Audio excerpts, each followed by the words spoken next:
pericardiocentesis con pericardiectomía, que no tiene nada que ver. En la pericardiocentesis extraigo líquido, mientras que en la pericardiotomía lo que hacemos es modificar al corazón, la estructura del corazón, darle como una remodelación. Entonces no confundirlos. Y la ventana pericárdica. La ventana pericárdica vamos a usarlo en algunos pacientes nada más, no está indicado en todos. ¿En quiénes usamos ventana pericárdica? En pacientes que tengan casos recurrentes de taponamiento cardíaco. En ellos vamos a emplear la ventana pericárdica. Y la pericarditis constrictiva. La pericarditis constrictiva hay que diferenciarla de la miocardiopatía restrictiva. ¿Por qué? ¿Por qué tengo que hacer un diagnóstico así específico de estas dos entidades? Porque esta pericarditis constrictiva sí tiene una cura, un manejo quirúrgico, mientras que la miocardiopatía restrictiva, que es una enfermedad del músculo del miocardio, no la tiene. Yo no le puedo hacer ahí una pericardiectomía, no hay más que control sintomático. Por eso es importante que hagamos esa diferenciación. ¿Qué es lo que vemos en una pericarditis constrictiva? Fibrosis, calcificación del pericardio. Y como el pericardio está calcificado, como el pericardio está fibrosado, eso ya no sirve. Por lo tanto, lo tengo que extraer, lo tengo que sacar. Y para hacer eso, ¿qué uso? Bueno, ¿qué empleo, qué técnica? La pericardiectomía. Entonces, no confundirse. Primero, hacer un diagnóstico correcto entre taponamiento y pericarditis constrictiva. Y lo segundo que tenemos que hacer es qué tratamiento. En uno es pericardiocentesis y en el otro es pericardiectomía. Si lo estoy repitiendo muchas veces es porque lo han preguntado un montón de veces, entonces no pueden fallar. La pericarditis constrictiva se dice que es el paradigma de la insuficiencia cardíaca con función de insuficiencia cardíaca derecha. Ya hemos visto insuficiencia cardíaca, entonces si nos acordamos de la insuficiencia cardíaca, del lado derecho, sabemos que cuando la falla es derecha, lo que tengo es congestión sistémica, y cuando la falla es izquierda, lo que tengo es congestión pulmonar. Entonces, si me está diciendo que la pericarditis constrictiva es el paradigma de la falla cardíaca derecha, entonces me tengo que acordar hepatomegalia, congestión venosa, ingurgitación yugular, ¿no? Edemas de miembros inferiores, ascitis, todo eso igualito que en la falla cardíaca derecha. Por lo tanto, el tratamiento bastante similar también, ¿no? ¿Qué más puede observar característico de la pericarditis constrictiva? El signo de Kussmaul. Si es algo característico, no es el único momento en el que lo vamos a ver, porque también el signo de Kussmaul lo podemos observar, por ejemplo, en derrame pericárdico, pero es más común, es más frecuente verlo en pericarditis constrictiva. ¿Cómo vamos a observar en el diagnóstico una pericarditis constrictiva? En el EKG encontraremos QRS de bajo voltaje. En las imágenes es particularmente importante porque vamos a encontrar signos de calcificación, ¿no? Como podemos ver en la radiografía, acá están las flechitas. Creo que se puede ver bien, pero por si acaso lo agrandamos. Ya, aquí está bien marcado el pericardio. Es evidente que el pericardio está fibrosado, está calcificado porque está siendo radiopaco. Entonces lo vemos, es de fácil diagnóstico. Y la TC, mucho más claro, ¿no? Vemos toda esta línea blanca, es el pericardio fibrosado y calcificado, ¿no?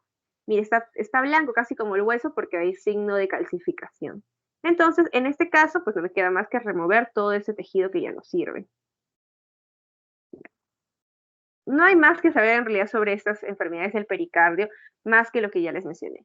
La clínica, el tratamiento. Es lo más importante sobre estos tres temas. Con respecto a las miocardiopatías, ojo aquí porque generalmente les preguntan o miocardiopatía hipertrófica o displasia ritmogénica del ventrículo derecho y la dilatada. Son las que más les pueden preguntar, pero eso no quiere decir que no estudien las otras, porque siempre pueden ponerte una ahí del Takotsubo y tienes que saber identificar.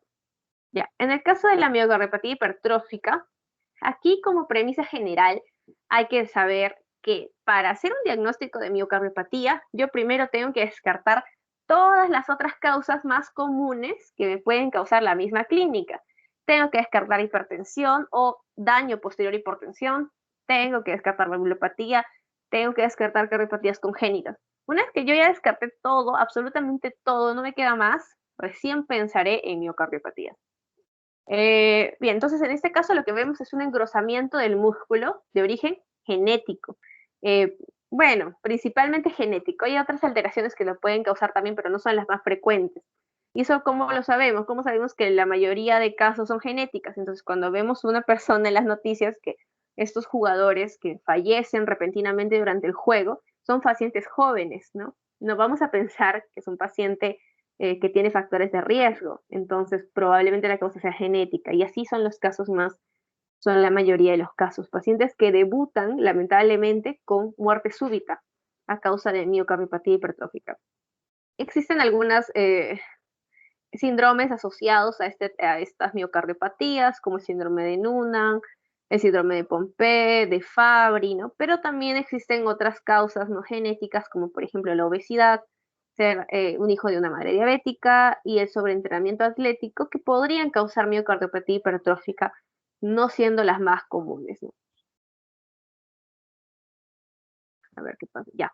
Con respecto a la patogenia, bastante sencillo en realidad, ¿no? Vemos que la alteración principal es a nivel del miocardio, del músculo del corazón. Al estar tan engrosado, estar tan crecido, ¿qué causa?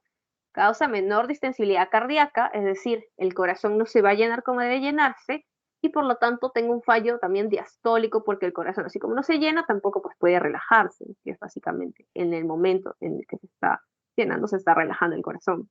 Entonces, como consecuencia de esto, van a aumentar las presiones de llenado a nivel del ventrículo izquierdo, vamos a tener un territorio aumentado capilar y venoso también, venoso pulmonar.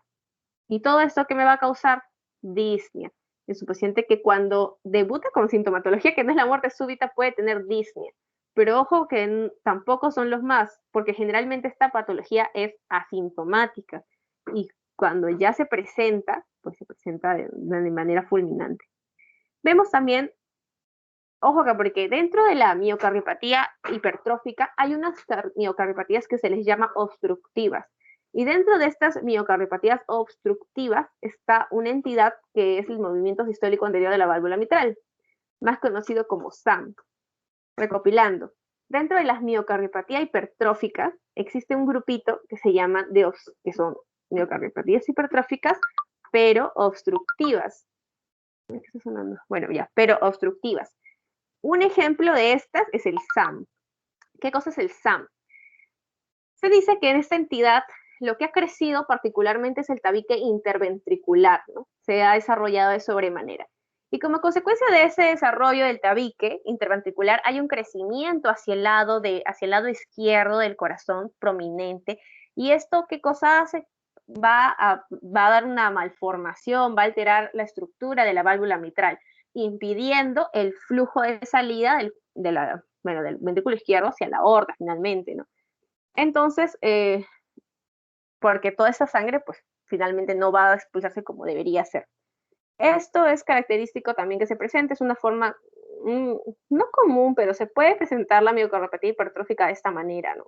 Otra cosa que también es importante mencionar es que el corazón va a mantener la hipertrofia por muchos años, pero cuando ya hasta se ha sobrepasado los mecanismos incluso de resistencia de hipertrofia del corazón, va a entrar a una fase que se conoce como fase quemada o fase de burnout. ¿Qué significa? Que el corazón ya no da más para mantener la hipertrofia y finalmente cede y se dilata y causa falla diastólica y finalmente insuficiencia cardíaca, que puede ser fulminante y el paciente puede morir, ¿no? Después de un tiempo de estar con esa falla cardíaca. Pero esto sucede ya en fases muy avanzadas. Esto sucede en fases avanzadas. No es lo primero que va a suceder. Primero el corazón se va a hipertrofiar lo más que pueda. Y cuando ya no puede más hipertrofiarse, entra la fase quemada o fase de burnout y el corazón ahora se dilata. Bien, siguiente. Entonces, ¿qué encontramos en la anatomía patológica? Al lado izquierdo vemos un músculo cardíaco normal, ¿no? Ahí vemos las fibras largas, vemos las banditas, los multinúcleos, ¿no? Unidos por puentes intercelulares, ya, todo bien. Pero en un corazón hipertrofiado, lo que vamos a ver es un aumento de la masa, el volumen de los miocitos, ¿no? Las bandas son más anchas. Creo que se pueden ver, acá hay unas líneas que están comparando la longitud que tiene, bueno, el ancho, ¿no? De estas fibras normales a comparación de estas fibras que son mucho más anchas. Y vamos a ver grados variables de fibrosis, ¿no? Vemos esos espacios blancos más grandes, que son las fibrosis dentro del músculo cardíaco. Y a la macroscopía lo que veremos es un engrosamiento de la pared. Claro que esto no lo vamos a ver, ¿no? Pero cuando se hacen autopsias a estos pacientes, lo que se encuentra es un incremento de la pared mayor a 15 milímetros, es un incremento asimétrico, y en este caso podemos ver que el engrosamiento ha sido predominio septal, ¿no? Aquí está lo que les mencionaba el SAM, que el predominio de engrosamiento no es a los lados de los músculos, ¿no? Del ventrículo, sino que es a nivel del tabique, del septo interventricular. Ya, con respecto a la etiología, dijimos principalmente genético, ¿no? Esta es una herencia autosómica dominante, eso quiere decir que no necesito una doble mutación para que se pueda dar, ¿no? Y es más, basta que un gen esté afectado para que probablemente la descendencia salga hasta en un 50% de los casos afectados. Entonces también se menciona que tiene una penetrancia variable. Si se acuerdan más o menos que iba la penetrancia, eso significa que de las personas que han heredado la enfermedad, ¿no? Esto se va a presentar en menor y mayores grados de intensidad. Es decir, si yo, Valeria, le traspaso a mi hijo esta enfermedad, yo tengo una enfermedad grave, no necesariamente le voy a pasar la enfermedad grave, puede ser que tenga una forma leve y que luego le pase la enfermedad a sus hijos y hagan formas graves o medianas. Entonces, la penetrancia hace referencia al grado de afectación. Y esta es variable, es decir, que no siempre es como la de su antecesor. Hay una afectación de las proteínas de sarcómero, ¿no? Generalmente se dice que es más frecuente la afectación a nivel de la cadena beta de miosina. Esto alguna vez creo que lo han preguntado, así que podría ser. Presentación más precoz y expresiva, ya. Está asociada a antecedentes familiares, no necesariamente que hayan tenido el diagnóstico. Puede ser que simplemente la historia venga de, había un tío que falleció de la nada. Puede ser. Entonces, así se va a presentar. La clínica, les decíamos, principalmente asintomático. Y cuando debutan con síntomas, lo que es de verdad algo bueno dentro de todo, porque permite al menos hacer un diagnóstico de la enfermedad y en la medida de lo posible poder tratar la enfermedad, cursa con disnea, intolerancia al esfuerzo. Por eso es que a estos pacientes que se les diagnostica justamente a pacientes que tienen alto grado de trabajo físico, lo primero que le tienes que recomendar es, ¿sabes qué? Ya no más, ¿no? Te retiras, si tú tienes una carrera de deporte, ¿no? Te retiras del deporte, te retiras de la actividad física, porque estos son alto demandante de oxígeno, o sea, para el músculo cardíaco. Entonces, si el músculo cardíaco de por sí ya está hipertrofiado, necesita per se necesita mucho oxígeno y tú lo sometes a más demanda de oxígeno, pues más rápidamente colapsará. También podemos usar dolor torácico anginoso porque aumentan las demandas de oxígeno y hay una isquemia y por lo tanto hay dolor. Palpitaciones, puede cursar con arritmias paroxísticas que son las que causan la muerte súbita, ¿no? Las arritmias supraventriculares que deja al paciente así. Síncopes, presíncopes, también por síntomas de bajo gasto. Acuérdate que hay algunas hipertrofias que son obstructivas, es decir, no permiten la salida de la sangre, la eyección, y cursan con síntomas de bajo gasto cardíaco. Y la muerte súbita, que es la presentación más frecuente. Y aquí está un chico que falleció hace unos años, no sé si recordarán la noticia, pero la busqué. Y ahora este muchacho falleció mientras jugaba un partido y no pudieron ya, traerlo, ¿no? De regreso. Hay que hacer la diferenciación entre muerte súbita y paro cardíaco, ¿no? ¿Alguien sabe por si acaso la diferencia entre muerte súbita y paro cardíaco? No sé si por ahí de repente lo han escuchado, alguien sabe.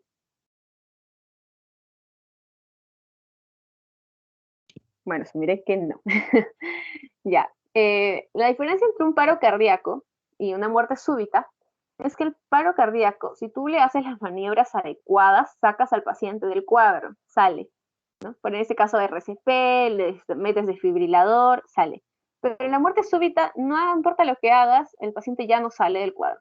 No hay maniobras que funcionen y que puedan revivir al paciente. Esa es la diferencia.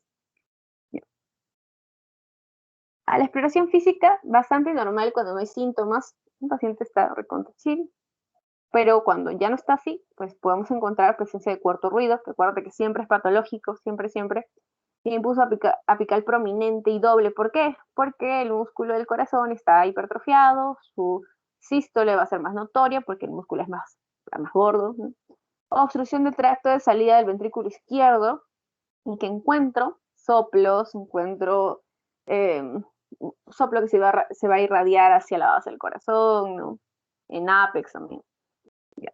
Eso es cuando es obstructivo, porque cuando no es obstructivo quizás ni siquiera encuentro eso. Y pulso intenso bisferens también como consecuencia del superlatido cardíaco, ¿no? La onda pulsátil es reflejo directo de la contractibilidad del corazón. Y eso aplica para todo, en realidad. Por eso es que hay algunas patologías, por ejemplo, la insuficiencia cardíaca o la dilatada, las valvulopatías que ocurren con dilatación o la miocardiopatía dilatada, la insuficiencia cardíaca, ya, todas esas patologías, cuando ya el corazón pierde fuerza, el pulso distal pues nunca va a ser intenso, ¿no? Vamos a encontrar un pulso en algunas ocasiones filiforme, un pulso débil, pero en estos casos, pulso saltón, ¿no? Un pulso intenso. También podrían preguntarle las características del soplo cuando hay soplo en esos pacientes. ¿Qué factores aumentan el sonido, la intensidad del soplo? Aquellos factores que aumenten la precarga, perdón, que disminuyan la precarga, que disminuyan la poscarga, es decir, que faciliten la eyección de la sangre y que aumenten la contractibilidad del corazón, todo eso aumenta el soplo. Disminución de la precarga, disminución de la poscarga y aumento de la contractibilidad del corazón aumentan el soplo. ¿Qué cosa lo disminuye? Lo contrario, ¿no? Un aumento de la precarga, un aumento de la poscarga y disminución de la contractibilidad del corazón. Ahí hay ejemplos, ¿no? Podrían ponerle, por ejemplo, paciente que, bueno, realiza la maniobra de Valsalva, hace ejercicios, no sé, se les da nitratos, ya en esos casos, disminución del soplo. Mientras que si el paciente más bien se pone en cuclillas o le metemos más volumen, en esos casos disminuye el soplo. Ya. Con respecto al diagnóstico, el EKG, ya en todo en general, en todas las miocardiopatías, el diagnóstico se hace con ecocardio. Ese es el gold estándar, el ecocardio. Pero no a todos los pacientes les estamos haciendo un screening con ecocardio, entonces obviamente que no. Es difícil tamizaje se tiene que hacer. Es difícil el tamizaje de una miocardiopatía. El EKG, podemos observar signos de hipertrofia del ventrículo izquierdo y dilatación del ventrículo izquierdo en la fase quemada, ¿no? Ondas Q patológicas, eso que me hace pensar que es igual a decir onda Q, es igual a decir isquemia, pero en un contexto en el que el paciente no se ha infartado, porque si el paciente está infartado, ya no es un diagnóstico de miocardiopatía, simplemente es un infarto. Entonces, onda Q en ausencia de infarto puede ser miocardiopatía hipertrófica. Y también cuando la hipertrofia es a nivel apical, entonces podemos encontrar onda T negativas prominentes. Ecocardio es el gold estándar, es importante, es el examen más importante, me va a ayudar a medir la hipertrofia, la magnitud de la hipertrofia y evaluar si estoy frente a un SAM o no. Y la cardioresonancia, que es un examen que ahora se está aplicando mucho más, también me permite hacer un estudio morfológico del corazón y identificar cierto grado de fibrosis. Actualmente, lo que se busca es hacer un diagnóstico genético, que la genética en estos años se está desarrollando mucho más para identificar, hacer un cribado finalmente y empezar precozmente el tratamiento, incluso antes de la aparición de cualquier síntoma, ¿no? Y si hay que restringir algunas actividades en el paciente, se restringen, y si hay que controlar, se controlan, ¿no? Por eso es importante que una vez identificado un caso, hay que evaluar a la familia. Y el pilar del tratamiento, bueno, los dos objetivos del tratamiento son el manejo sintomático, cuando hay síntomas, y la prevención de la muerte súbita, que es lo más importante, ¿no? La prevención de la muerte súbita.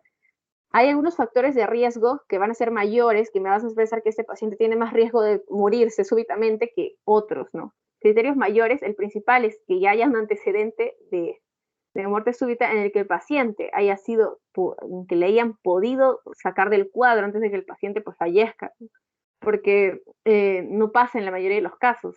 Entonces, que haya un antecedente de que el paciente haya sido resucitado, ¿no? De comillas. Entonces eso es, ya me hace pensar que este es riesgo mayor, ¿no? Que tenga síncope, o sea, grosor del ventrículo izquierdo mayor a 30 milímetros, taquicardia ventricular sostenida, ya está en la mayoría, pero el principal antecedente es el paro cardíaco anterior. Ya. Y las posibles que puede ser menor riesgo, ¿no? La fibrilación auricular, isquemia miocárdica. Ya lo pueden revisar mejor en la tablita. Pero acuérdate del principal, ¿no? Que es que haya salido de un paro cardíaco previo. Y el manejo sintomático con beta bloqueantes, y este manejo se va a repetir casi en todos, por eso es que difícilmente te pedirían dar el tratamiento sobre las miocardiopatías, porque el manejo sintomático en casi todas es lo mismo. Entonces, no tendría mucho sentido la pregunta, ¿no? Pero le voy a tratar con beta bloqueantes, ¿no? Salvo que haya alguna contraindicación, que eso siempre lo preguntan, cuáles son las contraindicaciones para que un paciente no pueda usar beta bloqueantes, que tenga asma, que tenga EPOC severo, que tenga angina de Prinzmetal, que tenga bradicardia, ¿no? Ya. Todo eso, pues no, ahí no se puede utilizar. Y calcio antagonistas también puedo utilizar. Entonces, ya ahí está. Ya dijimos. Y en algunos casos seleccionados se va a proponer hacer un implante de un desfibrilador interno automático que permita al corazón dar descargas cuando identifique que el corazón pues está ahí decayendo. Con respecto a la miocardiopatía dilatada, en este caso tenemos que, bueno, una dilatación y disfunción del ventrículo izquierdo. Nuevamente, que no haya una causa X que la justifique mejor, ¿no? Que no se pueda justificar por una causa más conocida. Luego, etiología, de nuevo, principalmente genética, con mutaciones que afectan el citoesqueleto.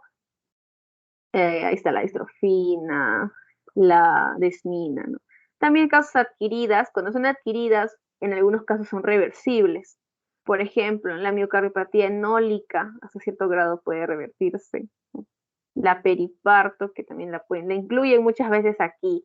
La que es por fármacos, también puede entrar acá, ¿no? Antraciclinas, por ejemplo, fármaco característico que puede causar miocardiopatía dilatada. La clínica.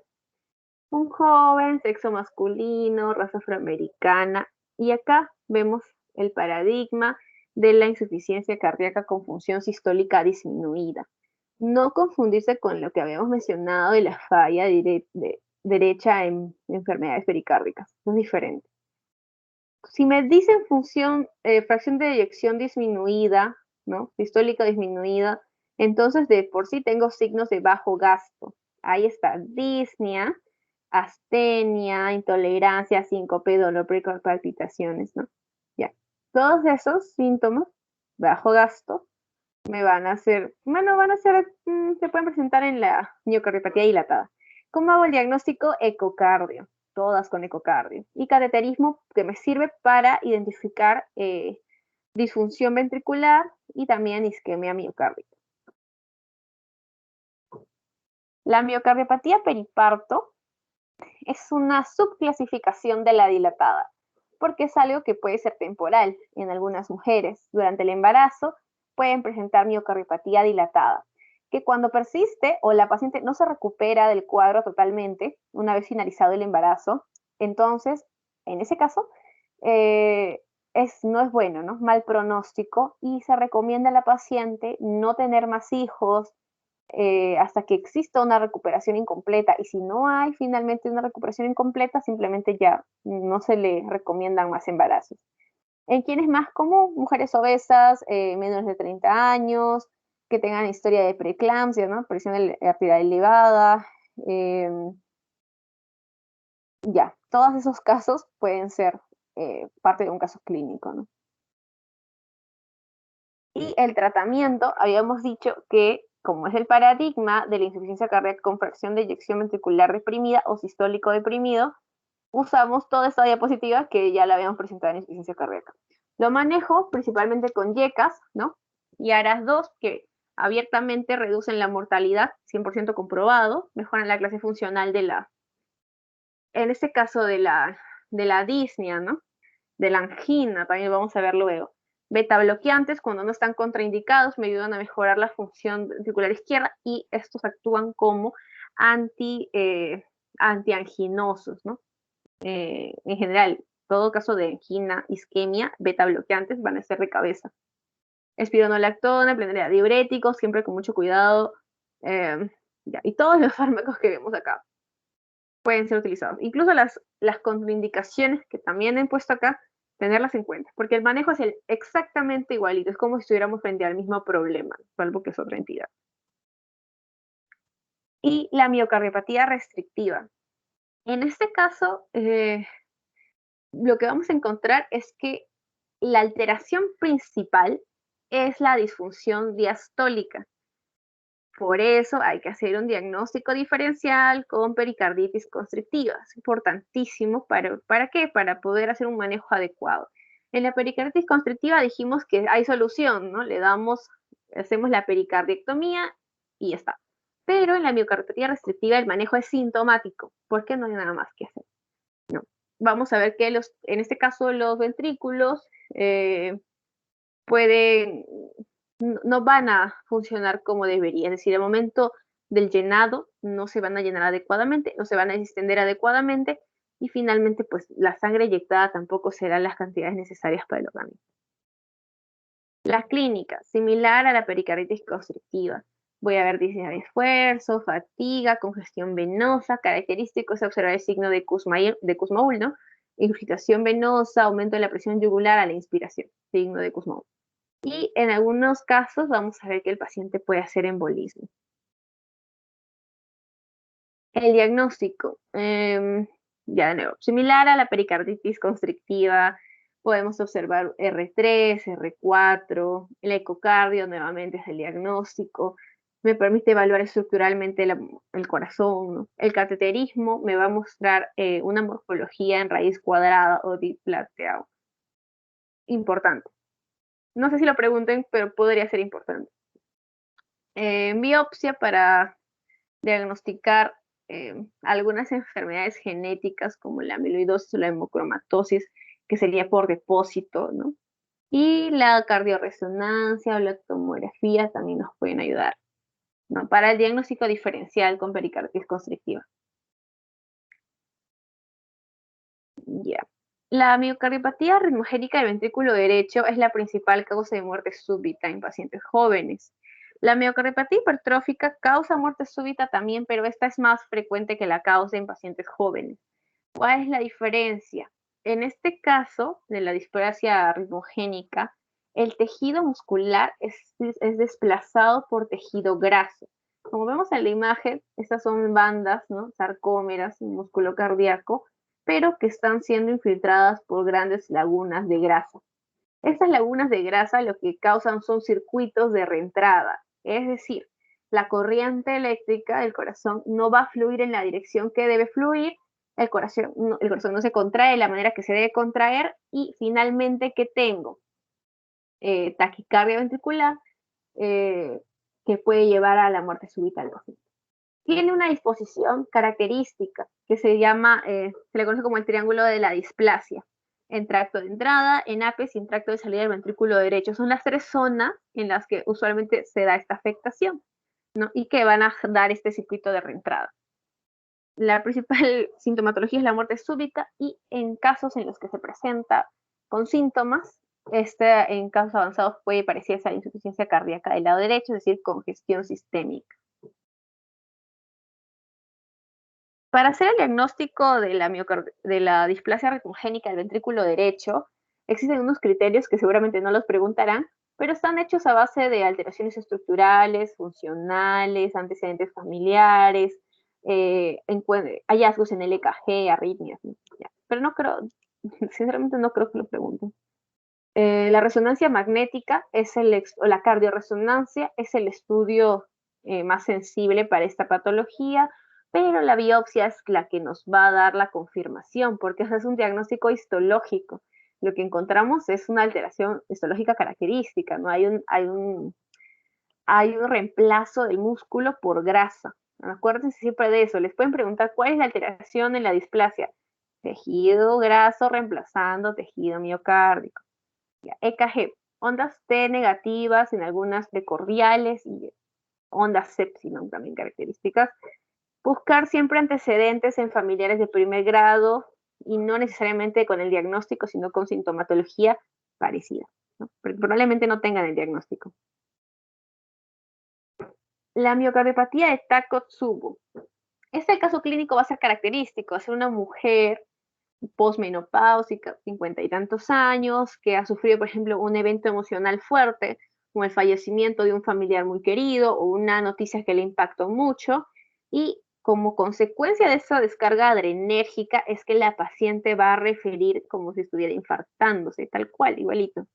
Pero en este caso no vamos a encontrar una alteración de troponinas, no vamos a observar los signos clásicos de, por ejemplo, a nivel de laboratorio de un infarto agudo de miocardio. Puede haber un descenso del ST, pero un ascenso del ST ligero, pero es temporal, va a revertir finalmente. ¿Y por qué se le puso Takotsubo? Porque esto que la verdad yo no lo sabía tampoco, ¿no? Esto que parece un jarrón es una trampa para pulpos y a eso se le llama Takotsubo. Y como se parece, bueno, más o menos, se le pusieron ese nombre, ¿no? En japonés. Ya, no hay enfermedad coronaria. En estos pacientes no tiene nada que ver lo coronario. Toda la sintomatología es consecuencia de una intensa actividad simpática, ¿no? Nada más es eso. Ya. Me pasó todo bien. Ya. Miocardiopatía es infecciosa, miocarditis infecciosa, las virales, ¿no? Agentes infecciosos más comunes, Coxsackie B, virus Coxsackie B, también puede ser por reacciones de hipersensibilidad, consecuencia de radioterapia, de químicos, fármacos. La clínica es inespecífica, es decir, tú no la vas a diferenciar de otras miocarditis o de otras causas de miocarditis. El dolor torácico va a ser igual que un pericárdico, elevación de enzimas cardíacas pero inespecíficas. Y algo que sí pueden preguntar y que probablemente tendrían que ponerlo si quieren que la respuesta sea miocarditis viral, es que este paciente, antes del evento de la miocarditis, por lo menos unas semanas antes, va a referir sintomatología de un catarro, ¿no? Una gripe o infección digestiva, diarreas, ¿no? Igual que un Guillain-Barré, tiene una anticipación, un evento infeccioso viral que se anticipa, ¿no? A esto. Hay algunas personas que tienen especial hipersensibilidad, son muy hipersensibles, pueden hacer este tipo de inflamación, ¿no? Que en la mayoría de personas no sucede, pasan la infección y no pasa nada, en estas personas sí, ¿no? Y es raro, pero pueden existir arritmias y muertes súbitas. Le pido EKG, encuentro hallazgos inespecíficos, solamente puedo observar quizá por ahí alguna elevación, alguna alteración, pero nada en específico, solo un poco de isquemia quizá, pero nada más. Uy, ya, uy, qué fuerte. Ya. Radiografía de tórax me sirve para descartar otras causas, más que nada pasión diagnóstico diferencial. La ecocardiografía me ayuda a identificar edema, a identificar inflamación, pero tampoco nada más. La cardioresonancia de igual manera, las pruebas de laboratorio también inespecíficas, troponinas elevadas, pero ninguna especial, y la biopsia para descartar en sí, ¿no? A esa biopsia yo le puedo hacer PCR para ver qué virus está ahí, pero raro, raro y difícil de hacer. Y la enfermedad de Chagas, no sé si la mencionan, la verdad, pero la enfermedad de Chagas, de cuadro agudo, ¿no? No va a causar tanto pericarditis, no es tan frecuente, ¿no? 10%, como dice el cuadrito, y puede causar una miocardiopatía, una miocarditis fulminante. Pero la mayoría de los casos se da tras muchos años de latencia, tras 20 años de latencia, lo que encuentro es una afectación a nivel del sistema nervioso vegetativo, sobre todo del intestino, ¿no? Es más característico hablar de megacolon, megaesófago en un paciente con Chagas crónico que la cardiopatía, pero es frecuente que se vengan asociadas.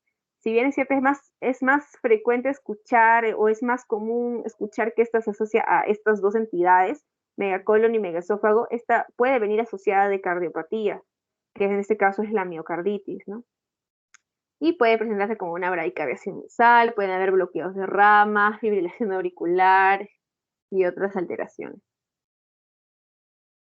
Y finalmente, la hipertensión es la cardiopatía isquémica, ¿no?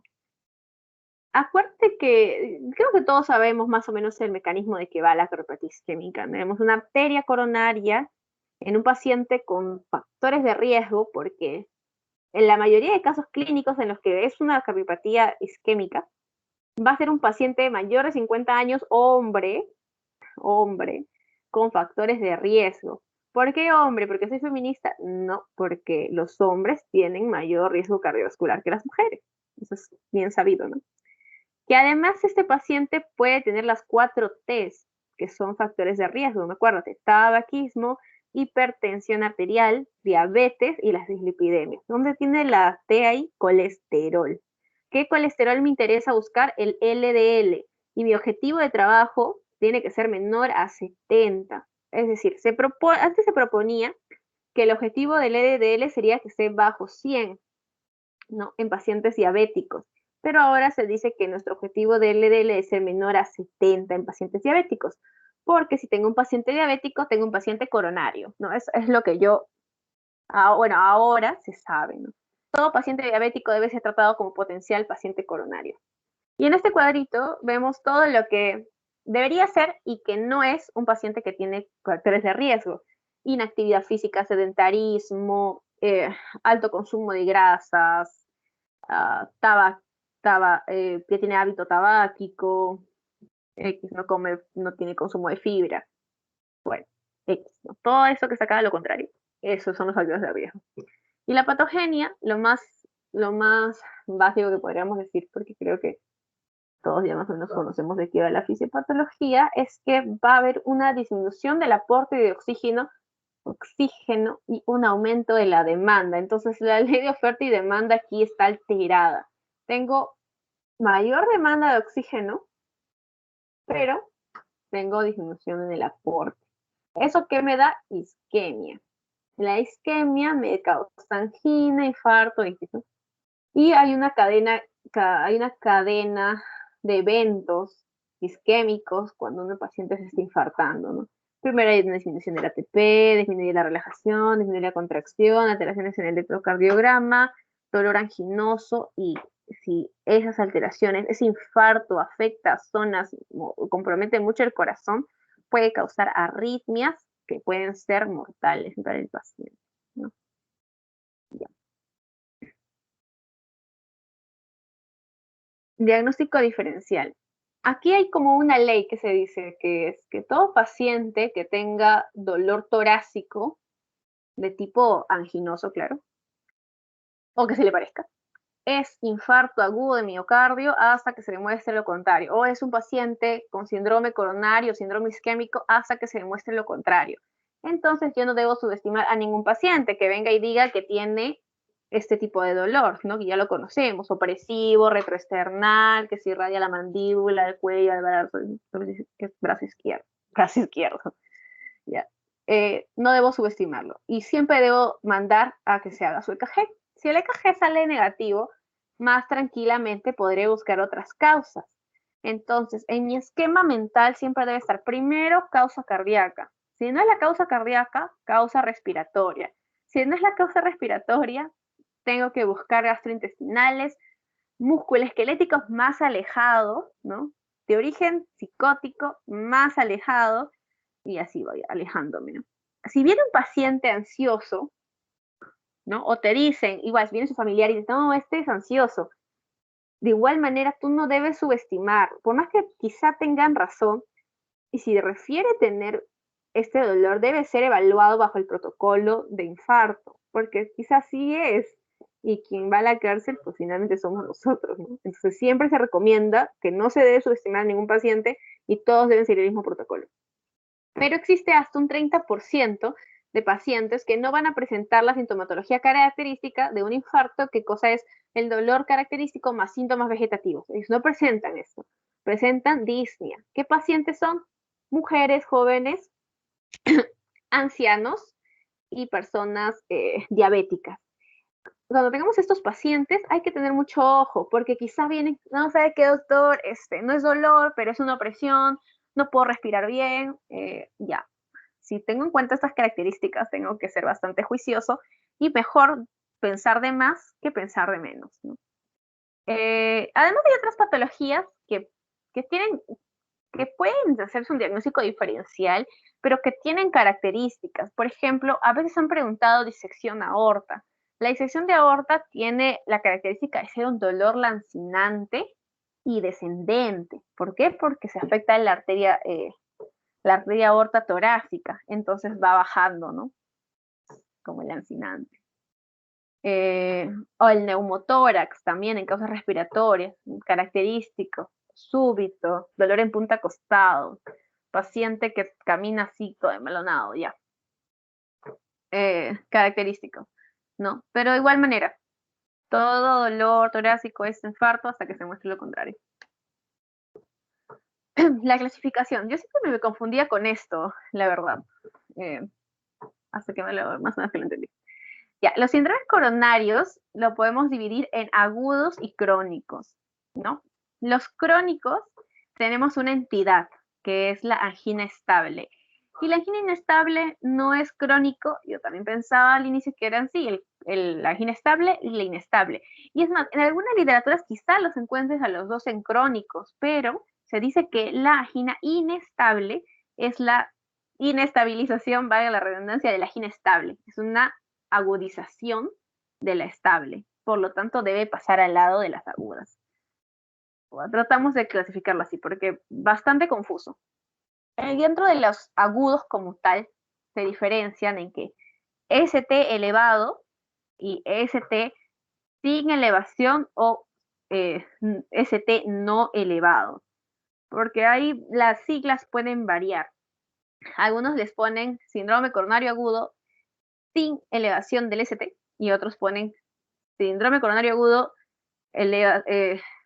ST no elevado. Entonces no se vayan a confundir. Ya. Con respecto a los no elevados pero agudos, ¿no? Ahí está la angina inestable y el infarto. ¿Cuál es la diferencia? Que en la angina inestable, pues no voy a tener una elevación de troponinas.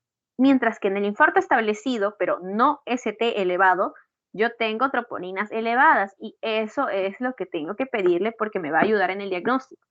Lo que no es así en el ST elevado, porque si yo tengo un ST elevado, me vale madre la troponina. No voy a esperar a que salga la troponina, porque igual va a salir elevada, ¿no? Incluso si no saliera elevada, pero tengo el ST ya elevado, tengo que proceder con el protocolo de frente. No puedo esperar la troponina. En cambio, en la angina inestable y en el infarto ST no elevado, al menos tengo chance de que esto me sirva más.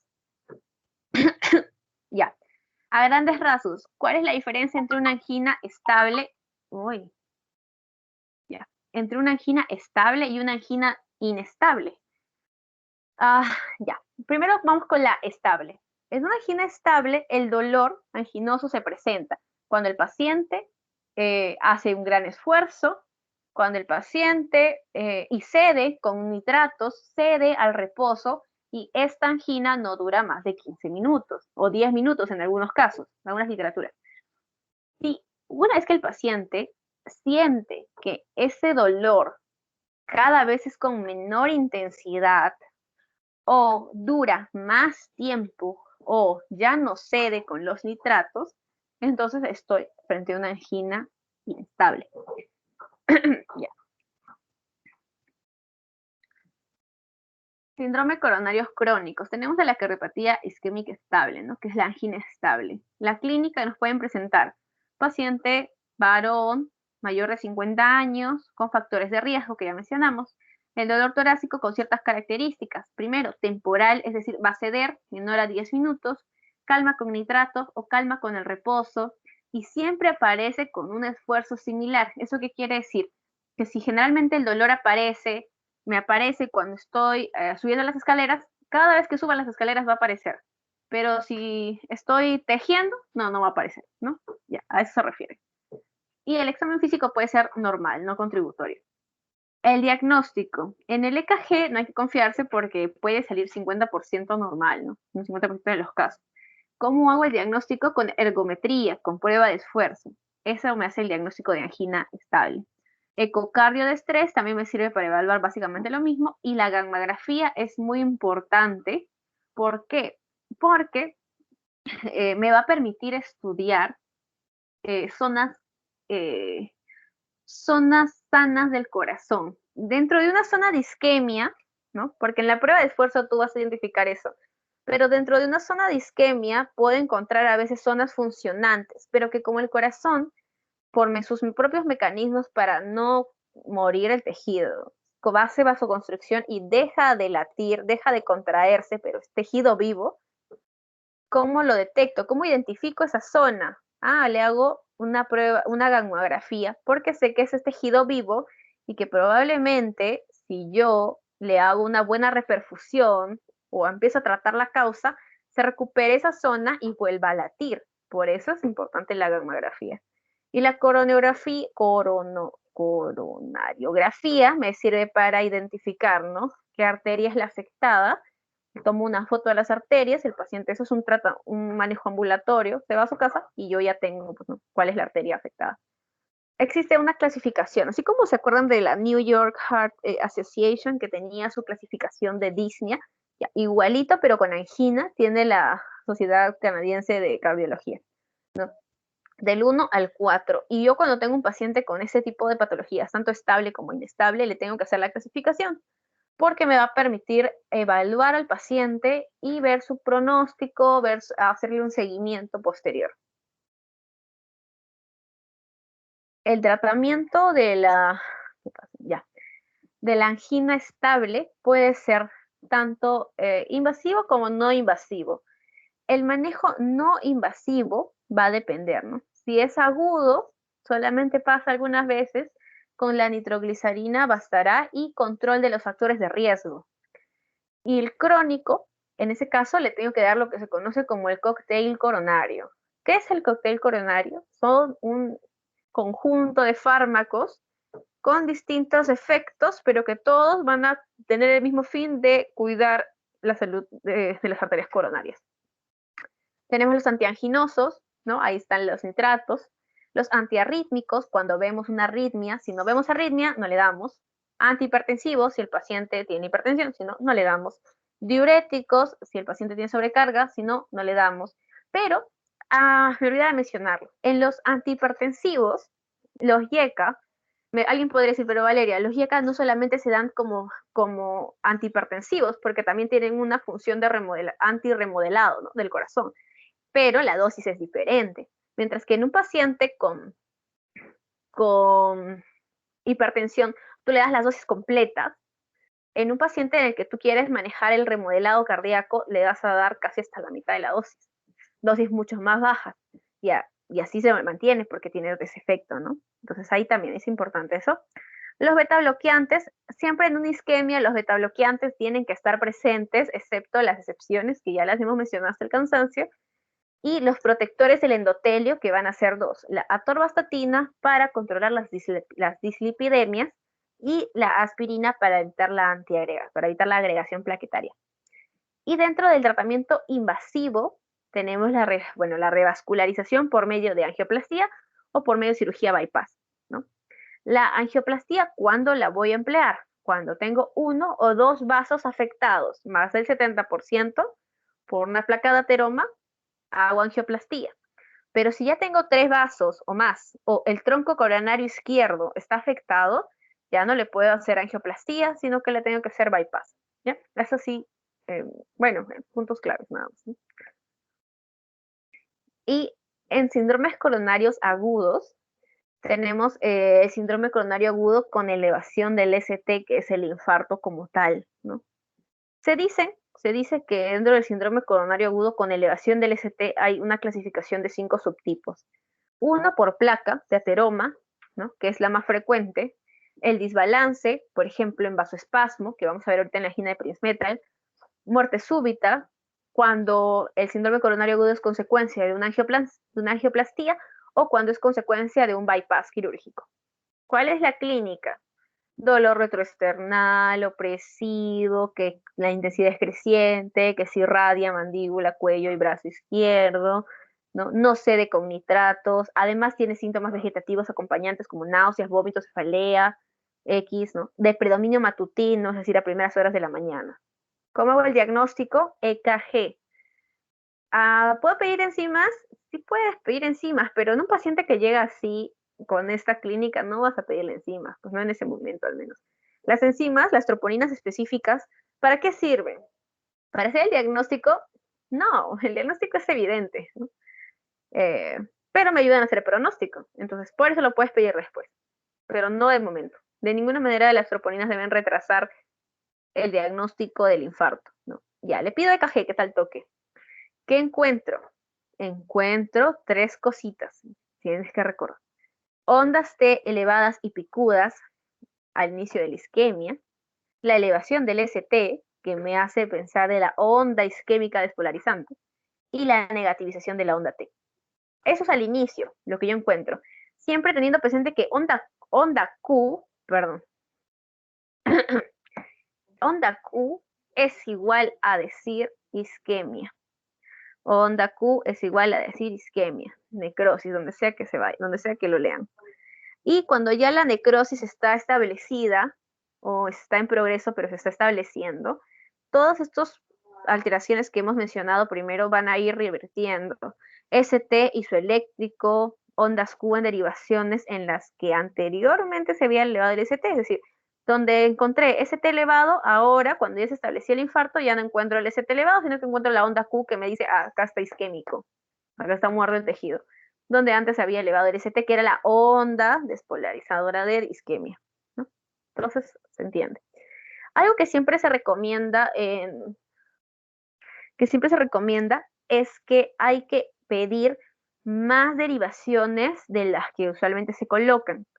¿Por qué? Porque algunos pacientes van a hacer infarto del ventrículo derecho o de la cara posterior y las derivaciones normales no siempre las evalúan. Entonces, si yo quiero evaluar un infarto del ventrículo derecho, les voy a pedir especialmente que se evalúen VR3 y V4R, que son derivaciones especiales para la cara derecha. Y para la cara posterior voy a pedirle V7, V8 y V9. Son adicionales, es decir, usualmente no las van a colocar.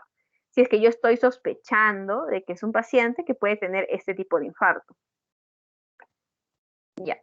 El tratamiento. El tratamiento primero de la fase aguda. Cuando estoy frente a un paciente que tiene un infarto de miocardio con ST elevado, yo tengo que, bueno, primero hago el diagnóstico rápido, ¿no? De si, en base a lo que tengo frente a mí, la exploración física, el hago CKG, todo esto me tiene que tomar 10 minutos, tengo el diagnóstico. Lo siguiente que tengo que evaluar es lo que yo voy a hacer, ¿me toma más de 2 horas en llegar a donde lo voy a hacer o me toma menos de 2 horas? Porque acuérdate que no todos los hospitales, pues, o donde vaya a llegar el paciente, tienen los medios para poder hacer el tratamiento de repermeabilización del corazón, ¿no? Tienes que pensar, si yo estoy en mi pueblito, en mi Serum, pero el centro médico más cercano donde lo pueden tratar está a más de 2 horas, entonces, ¿qué hago? Si está a menos de 2 horas, ¿qué hago? Son dos cosas las que se pueden hacer. Primero, la trombólisis con fármacos y la angioplastía, ¿no? La vascularización por angioplastía. ¿Cuál voy a hacer si tengo menos de 2 horas? Pues en ese caso, si tengo menos de 2 horas, si no estoy mm, muy cerca a donde tienen que hacérselo, pues le voy a hacer la fibrinolisis, ¿no? Pero si estoy en un lugar que está, bueno, se puede llegar, le haré la angioplastía, ¿no? Y una vez que se tenga eso, si yo decidí por hacer la fibrinolisis, obviamente lo hospitalizo y todo eso, y aún así el paciente falla el tratamiento, tengo la opción de hacerlo la angioplastía, porque la angioplastía demuestra efectividad hasta 24 horas después del evento. 48 horas también, pero preferentemente dentro de las 24 horas primeras, ¿no? Mientras que la fibrinolisis solamente es unas horas en realidad. Una vez que pasan las 2 primeras horas del evento, ya la trombolisis va perdiendo efectividad. mientras que no es así con la angioplastía, ¿no? Entonces siempre tengo la opción de que si me falla la trombolisis le puedo hacer la angioplastía, siempre y cuando esté cerca del centro médico o esté al menos en un lugar al que se pueda acceder. Existen algunas contraindicaciones para la trombolisis que algunas veces las han preguntado, ¿no? ¿Cuáles son las contraindicaciones absolutas que definitivamente no le puedo hacer fibrinolisis? Por ejemplo, hemorragia activa, no le puedo hacer. Ictus en que se dio a menos de 6 meses, antecedentes de sangrado intracraneal, alteraciones hemorrágicas que se conozcan, traumatismos graves, lesiones cerebral estructural, ya. Todo lo que está en el cuadrito absoluto me permite hacer la trombolisis. Mientras que las que son relativas, al menos tengo el chance de evaluar riesgo-beneficio en el paciente, ¿no? Pero ahí no queda. Saco al paciente el cuadro agudo y luego, ¿qué? ¿Qué sucede? Pues le tengo que hacer su cóctel coronario porque va a salir de acuerdo a los factores de riesgo que tenga, saldrá, pues, ¿no? Con sus antiplaquetarios, su aspirina, saldrá con su atorvastatina, saldrá con su antihipertensivo, antiarrítmico, pero fijo va a salir con betabloqueantes, ¿no? Eso sí, a la cabeza. Ya, ¿qué más? Hay cambios de estilo de vida básicos, ¿no? El paciente tiene que llevar nutrición, psicología, ¿no? Para que si es un paciente que se resiste al cambio, a dejar el hábito tabáquico, por ejemplo, no lo quiere dejar, lo deriva. Y también hay una escala que se utiliza, que seguramente sí la han mencionado, que es la escala de pronóstico de Killip. La escala de pronóstico de Killip es lo que me permite averiguar es qué tanta mortalidad va a tener el paciente, ¿no? Grado 1 no tiene insuficiencia cardíaca, grado 2 la insuficiencia cardíaca leve, grado 3 edema del pulmón, y si el paciente está en shock cardiogénico, pues lamentablemente el pronóstico es malo y hasta más de un 70% de los casos el paciente pueda fallecer. Ya. Mientras que, por otra parte, ¿no? El síndrome coronario agudo, pero sin elevación del ST, se divide en angina inestable y en infarto, ¿no? Pero sin elevación del ST.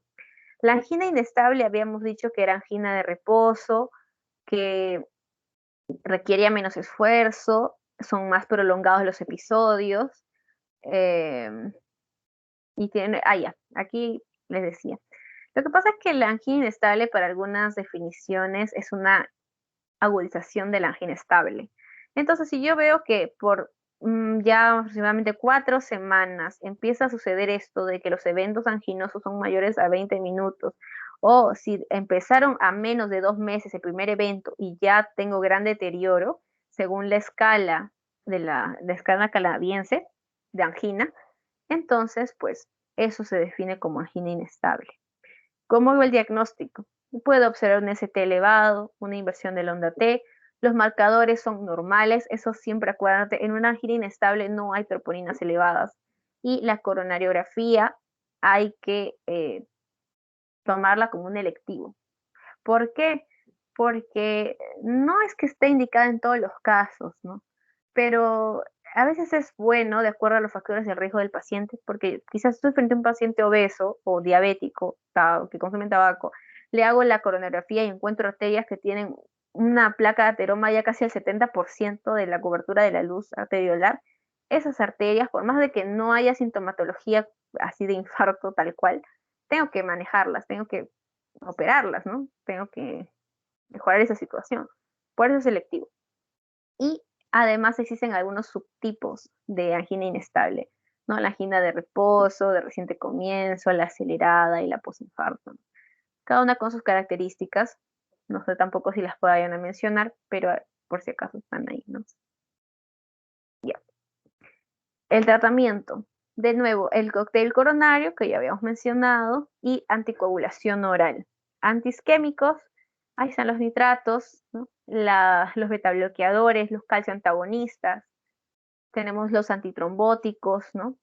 La revascularización en algunos casos, cuando las arterias estén afectadas en más de un 70% de su luz. Aparte, en este cuadrito rosado es como un dato extra, ¿no? Porque dentro de las anginas inestables, ¿no? o de estos síndromes coronarios agudos está la angina de Prinzmetal, que a veces es pregunta de examen porque tiene características particulares. La angina de Prinzmetal no se da porque haya una placa de ateroma, se da por vasoespasmo, ¿no? En estos casos existe una fuerte descarga adrenérgica. ¿Qué pasa? De un momento a otro las arterias se contraen fuertemente, lo que causa isquemia, pero no hay trombos, no hay nada. Paciente joven, paciente mujer a veces, ¿no? Dolor anginoso de momentos brusco, en reposo, generalmente nocturno. Ya, eso puede ser una angina de Prinzmetal. En estos casos no le puedo dar metabloqueantes porque al tener este problema del espasmo, acuérdate que los metabloqueantes son inotrópicos, ¿no? Y vasoconstrictores, van a comprimir más. No le puedo dar, va a empeorar totalmente. ¿Qué puedo encontrar? Una elevación del ST transitoria. ¿Qué significa? Que si yo a este paciente le hago un EKG, puedo encontrar un ST elevado, igual que un infarto, pero le vuelvo a hacer de acá unas horas, al día siguiente ya no tiene ST elevado, ¿no? Entonces, transitorio. No debo fiarme del EKG. Y el tratamiento, nitratos y calcio antagonistas, ¿no? Los beta bloqueantes contraindicados en la angina de Prinzmetal. Y finalmente, en un infarto sin elevación del ST, ahí no pasa, ya falta una, ya. En un infarto sin elevación del ST, yo tengo que evaluar el riesgo. Tengo que hacerle una coronariografía. Si yo estoy sospechando de que este paciente tiene una placa inestable, o si es paciente que ya le encontré el ST, un infarto, pero sin ST elevado, yo no lo puedo mandar a su casa. Este paciente tiene que ser hospitalizado y se le tiene que hacer una coronariografía, así no tenga síntomas de gravedad. Porque hay casos en los que se le manda al paciente a su casa, pasan unas horas o pasan unos días y el paciente muere en su casa de infarto, un infarto súbito, ¿no? ¿Qué pasó? Habían arterias de riesgo que de haberlas hecho la coronariografía en el hospital hubiesen podido ser evaluadas, ¿no? En Perú pasa de que la maquinita que nos ayuda a hacer, ¿no? Estos instrumentos que nos ayudan a hacer ese tipo de exámenes como la coronariografía, están malogrados o algo así, no lo vas a mandar a su casa. Hay alto riesgo. Y de nuevo, si algo le pasa al paciente y tú sabes que eso le puede pasar, quien finalmente va a tener la culpa eres tú, ¿no? Vas a ser tú el que va a la cárcel. Por eso recomiendan que así el paciente no tenga síntomas de gravedad del momento. No se debe mandar a un paciente a su casa que tenga infarto sin elevación del ST. Primero le hace su coronariografía, luego de eso, dependiendo de lo que salga, se puede ir a su casa con su tratamiento ambulatorio o se queda, se hace el procedimiento y le mandas luego todos sus fármacos que tiene que recibir finalmente, que son los ACO y el cóctel coronario que ya habíamos mencionado, que acuérdate que son antiisquémicos, antitrombóticos, control de arritmias, control de hipertensión arterial, control diuréticos, ¿no? Ya, todo eso es parte del cóctel coronario a demanda de lo que necesite el paciente. Bueno, chicos, eso sería la clase de hoy día, que no sea tan larga tampoco. Entonces, como les mencionaba, espero que podamos quedar para el martes en la noche. Vamos a hacer todo respiratorio en base a sus diapositivas. Y el día viernes o el día jueves, de igual manera en la noche, porque eso ya sería así de noche, para quienes decidan madrugar, ¿no? Podríamos hacer todo cardio, ¿no? Con sus diapos, en base a sus diapos. Pero bueno, me confirman en la semana, quizá tienen clases, no sé. Y eso sería todo, chicos, por hoy. Y ya estaríamos, pues. Ya, genial. Entonces quedamos